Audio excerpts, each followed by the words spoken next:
And just a quick little bit of background. I work at IU Health Ball Memorial Hospital. Our hospital is part of the IU Health System, Indiana University Health System in Indiana. It's 18 hospitals statewide.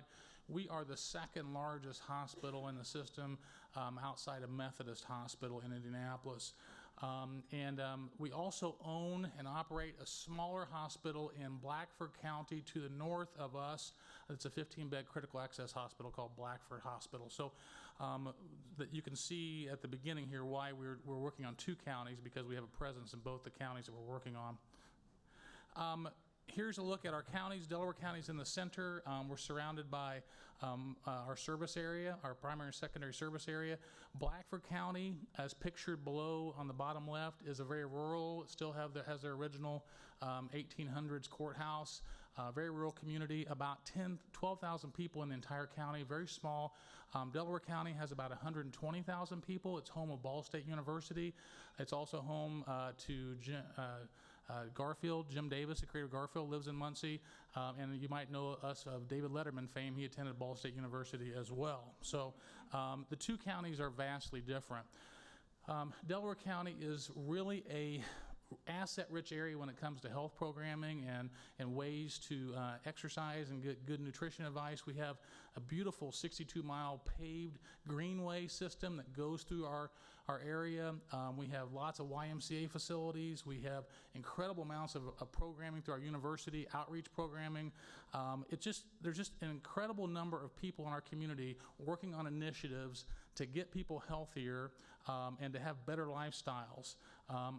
We have a beautiful farmers market. I like to joke, we've got a 5K run walk for every occasion. It's just amazing how many 5K run walks we have.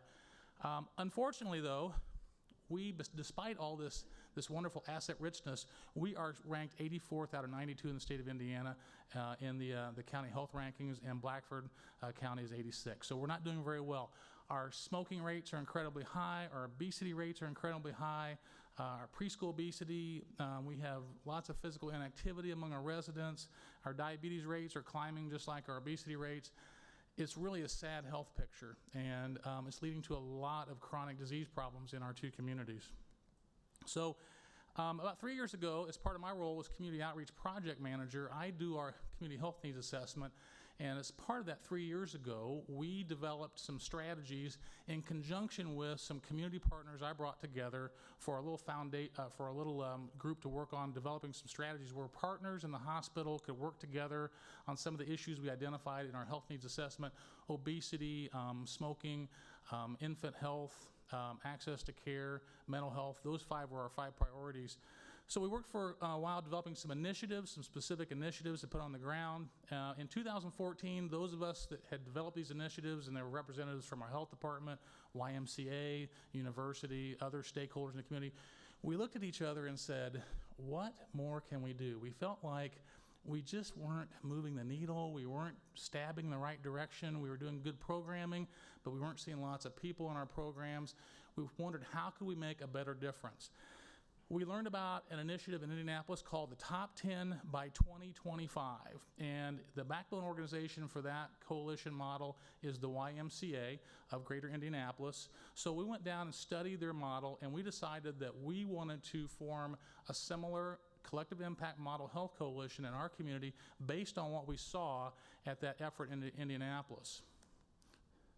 So the way we've set this up is we have a commitment from my organization, IU Health Ball Memorial Hospital, to basically provide financial support for this project over a long period of time. Also to provide coordination and facilitation, i.e. that's me. Part of my job is to facilitate this alliance. But essentially what we're trying to do is emphasize this as a community initiative to facilitate community involvement, buy-in, ownership, all those great things we want to see happen. When I go to meetings, I don't wear my hospital badge. When I show up with a PowerPoint, it's not branded as our hospital. We have our own unique brand. You can see our logo for the Health Coalition or Health Alliance that our folks on our steering committee actually developed in partnership together. To be honest, to be transparent, the hospital's interest is pretty simple. We're positioning ourselves for curve 2, reimbursement's changing. We want to keep people healthier in the future. We recognize that in our community we have a real problem with lack of physical activity and proper nutrition, and tobacco use is still really high.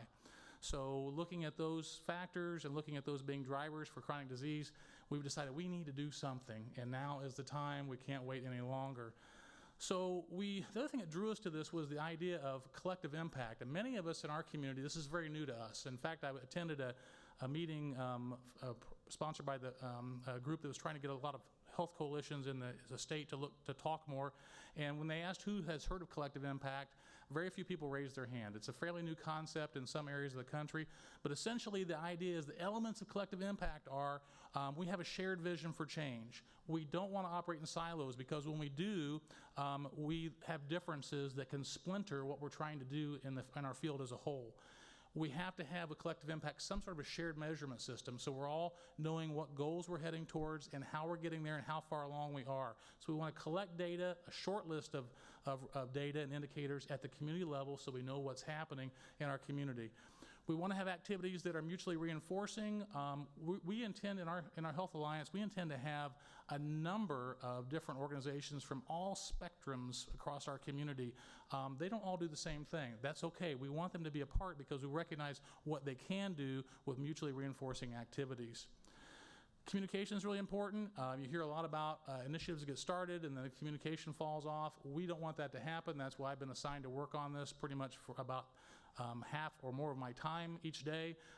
We will have an exciting website that we've developed that I'll share with you a little bit later in the presentation. And then that backbone organization that really keeps things going, provides that financial support, and that's us through the hospital. And then on top of that, we want to have some sort of a structured process so that we all know the kind of the pathway that we're heading down. We formed our steering committee for our Healthy Community Alliance, and we purposely and thoughtfully pulled together a group of community stakeholders. I'm fortunate. I have worked at our organization for 30-some years. I am a lifelong resident of our community. I already had a lot of great relationships with stakeholders in our community. So basically what I began to do is work and pull people in and share with them this vision of this collective impact model and ask, could you be on a steering committee to help plan this, help put the framework together, and then help drive it as we move forward. So you can see a list of some of the stakeholders on our steering committee. And obviously we've got some health players, like our local FQHC. We've got folks from behavioral health involved, our Tobacco-Free Coalition, our Minority Coalition. We've got family physicians. And then from the other side of things, from government and economics, we've got our university, we've got school systems, we've got the city of Muncie, which is the largest city in the two-county area, our county planning commission, folks that are working on things like complete streets and sidewalks and all those good things that help people, make it easier for people to walk and move around. Economic side, we have what's called Energize East Central Indiana. It's an economic development organization. Our Chamber of Commerce. We've got some retired folks from the banking and school industry. So a great cross-section, and again, we thoughtfully, carefully sought these people out. And in February of this year, we launched our first meeting with this group. I brought all 30 of them together in a room and presented the need to combat chronic illness, the need to fight obesity and tobacco use in our community, and really talked about how the silo that we're currently in is really hampering our efforts. So we've got a lot of great programs going on, super initiatives, but we're not talking to each other. We're siloed, we're not communicating. And so I also presented the case, hey, if we can succeed with this over the long term, there will be a lot of great health and economic benefits to come out of this. So shared that model, and this group has been very, very excited. They bought into it immediately. They've been active players in what we've been doing so far. So we defined the scope of what we would do. This group helped me do that. We decided that we would basically work in Delaware and Blackford counties. We would have 3 priority areas that we want to impact chronic disease states with. It's pretty simple: increasing physical activity, improved nutrition, and reducing tobacco use. Those 3 things. The components, essentially we have a steering committee. At some point, we do not have this yet. We are still in the steering committee phase. We will have a broader coalition membership, and that's starting to happen now with a recruiting phase, which will really kick off in early 2016 with a drive in the community. We will have work groups with members from that broader coalition membership. They will work around those 3 priority areas and take a look at those. Also take a look at those communication and measurement types of issues that we'll have. We have a technology platform for communication. It's a really nice website that helps us measure our progress with a whole bunch of dashboard indicators as to our community health needs. So we kind of describe ourselves as a coalition of coalitions. We're not trying to make anybody go away. We're not trying to take over anything. We want to basically bring folks together, again, break down those barriers, break down those silos. We came up with a mission. Those 30 people sat in a room, and I will tell you honestly, as kind of the facilitator for this whole process, you've heard the phrase herding cats. It was pretty much like that. And when you get bankers and school teachers and folks from healthcare all together in the room, you're going to have a difference of opinion. And what was interesting with our mission statement is we spent several hours working on this and came up with the very first thing that was proposed. So somebody proposed the mission statement to be that we will improve the health and well-being of the communities we serve. We talked and danced around that for a long time, but at the end of the day, everybody bought into the final approved mission statement. We approved the collective impact model where we have that common agenda, those shared measurements, those continuous communications, and those activities among our participants that are mutually reinforcing. We also created some value statements because we feel like that's really important that as we draw people in and have them become a participant and a partner in our coalition or our Healthy Community Alliance, we call it, we want them to know that we value community involvement. We value aligning people and organizations for a health benefit in our community. We value the community assets and resources that already exist, and that's really important to what we're trying to do. We also value personal accountability and practical approaches to good health habits. I will tell you, I've made a lot of presentations about this to a lot of people, and I've had some folks approach me and say, John, this was tried 30 years ago, didn't work, 20 years ago, didn't work, and 10 years ago, didn't work. It kind of sound like Eeyore, really, when they talk to me. And I said, well, we have something going for us that we didn't have all those times before. We have a totally different model that's based on collective impact, not just doing a single initiative. And we also have a great backbone organization, so I really feel like we can succeed. And lastly, we value measuring and sharing results. So our overall goal, when people ask me, what are we trying to achieve, what are we trying to do, essentially what we want to do is improve the health of the population in our 2 counties and lessen the impact of chronic disease in those communities. Essentially, that's a pretty simple overall goal. Now, how does this work? How does this collective impact model work? How do all our partners work? So I like to show this very simple drawing that kind of illustrates how it's very simple. And I've had people remind me it's very simple and not too flashy. But essentially, it shows you a lot of the community partners that are kind of essentially doing their own thing in our community. They may have really good ideas, they may have great efforts, but they're all doing their own thing. They're all going in different directions, nobody's talking to each other, we're all kind of just fragmented. We've all got good intentions though. So the whole idea of our alliance is to take those good intentions and align them. So one of the things that I like to talk about is a sphere of influence. And the idea is that if you look up on Wikipedia, it talks about that's an area or region which an organization has some sort of cultural, economic, military, political influence over.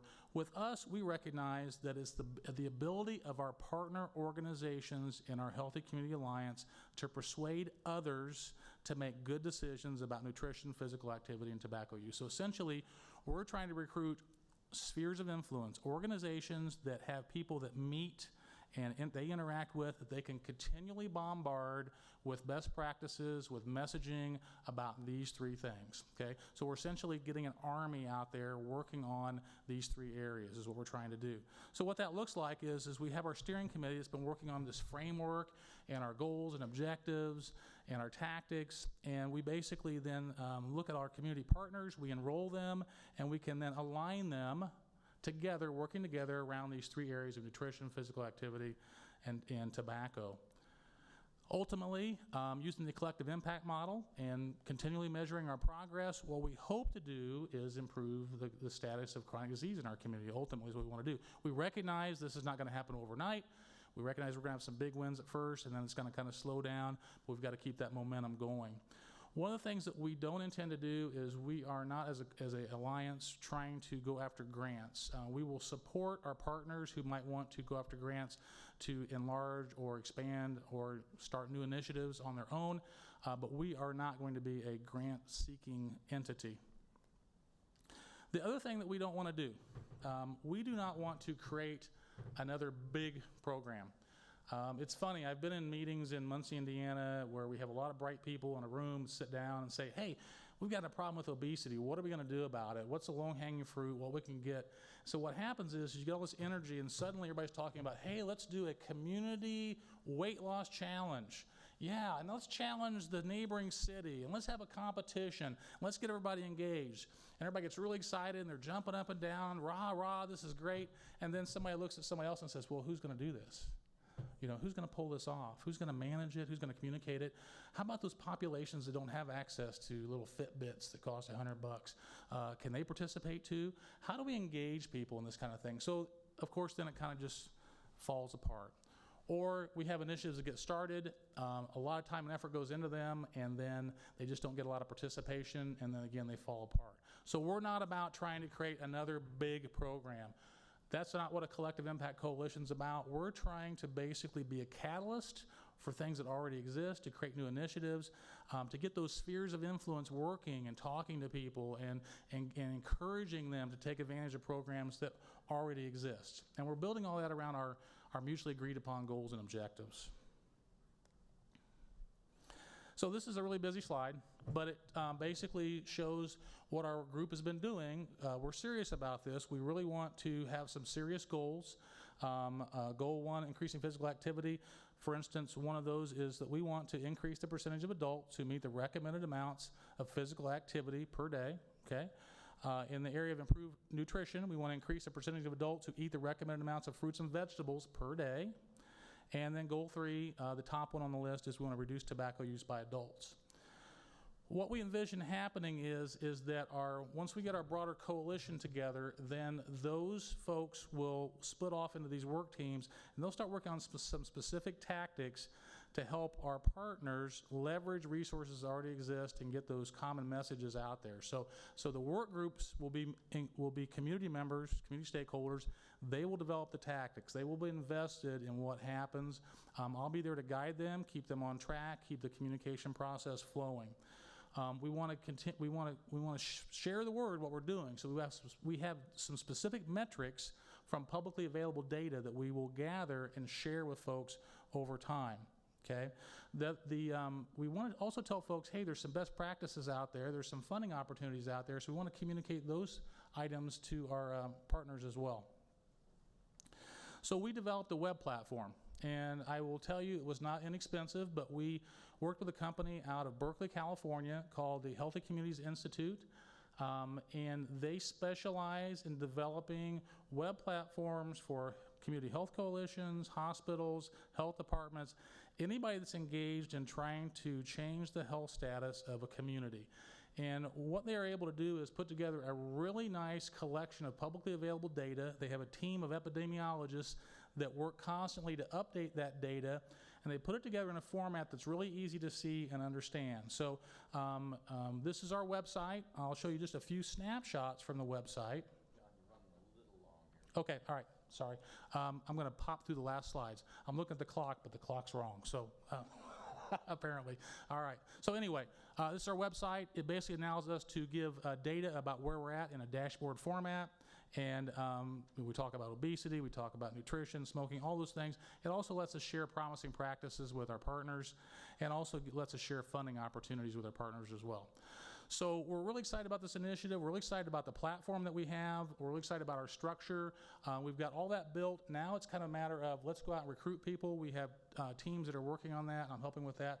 So hopefully in the next year, 2 years, 3 years, we'll start to see actually that impact in the community that we want based on the leaders that have been working so hard so far over the last year to pull this together. Thank you very much.